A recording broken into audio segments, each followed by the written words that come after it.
Good evening, student. In the last lecture, we have seen about the process of diffusion. Now, in this video, we are starting with the facilitated diffusion.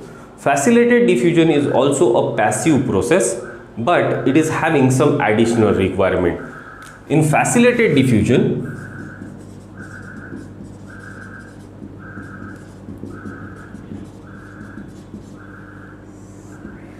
we require additional carrier molecule which helps the solute particle to move in and out.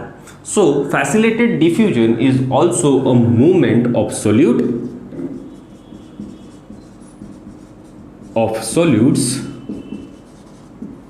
from their higher concentration to their lower concentration up till equilibrium. Okay, but for this movement they required certain carrier molecule which help them in movement. So this facilitated diffusion will also takes place up to the equilibrium, and it is a passive process. That means it will do not require energy. This facilitated diffusion occurs across the plasma membrane, as plasma membrane is a selectively permeable membrane. So this is a lipid bilayer of plasma membrane.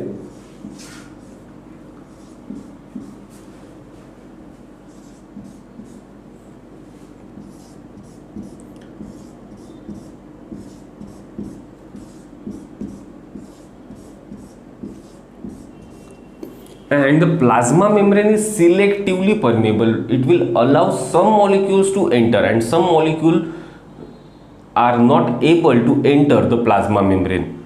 Due to this selective nature, some proteins will help certain molecule to go inside the plasma membrane, and such type of proteins are called as carrier proteins. So in plasma membrane we are having two types of protein. One, we are having peripheral proteins and some are integral proteins. These integral proteins will form channels, and through these channels some molecules can get entered. But there are certain proteins which are present in plasma membrane.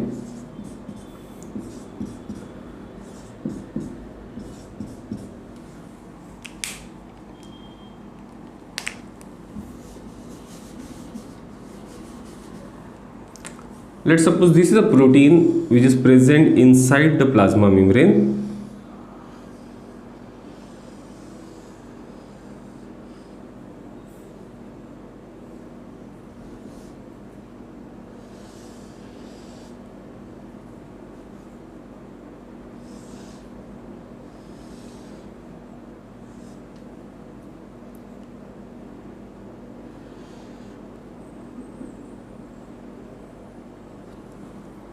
Okay, such type of protein which are present inside the plasma membrane are called as carrier protein, and they will help the molecule to get inside the cell.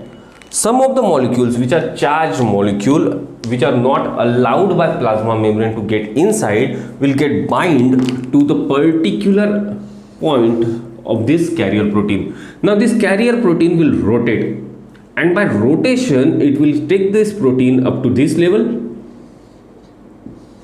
and then again it will rotate, so the protein will move and the molecule will reaches inside, and here the molecule will get inside the plasma membrane.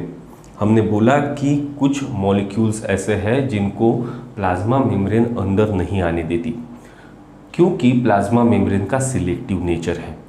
ये selective nature होने के कारण अगर कोई molecules outside greater concentration में है और inside laser concentration में है, फिर भी प्लाज्मा मेम्ब्रेन उन्हें पास नहीं होने देगी.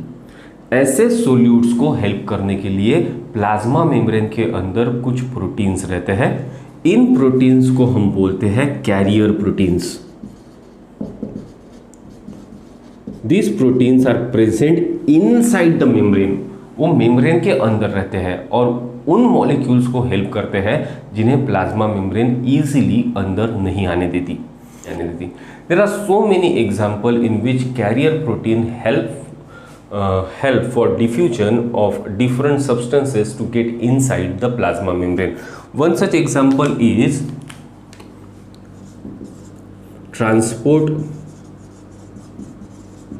of fructose. Fructose is always absorbed with the help of facilitated diffusion. Do remember this MCQ. Fructose को अगर प्लाज्मा मेम्ब्रेन के अंदर आना है तो वो हमेशा फैसिलिटेड डिफ्यूजन से एब्सॉर्ब होगा. There will be some protein, carrier protein, which will help the fructose to move inside the cell. The next example for this transport is transport of glucose, sodium and amino acid. There is a protein, a carrier protein, which will transport all the three substances together by facilitated diffusion. There is a protein called as carrier protein which help glucose, sodium and amino acid to get inside the cell. It will carry these three molecules together inside the cell from outside. So this is the example of facilitated diffusion. Now we have to remember one thing, कि facilitated diffusion is a passive process. We do not spend energy. Facilitated diffusion will also takes place from higher concentration to lower concentration till equilibrium. Equilibrium तक ही होगा. And for facilitated diffusion we required carrier molecule. These are the three important things we have to remember about facilitated diffusion. Clear for this thing? Now in the next video we'll start with the active transport across the cell membrane. Thank you.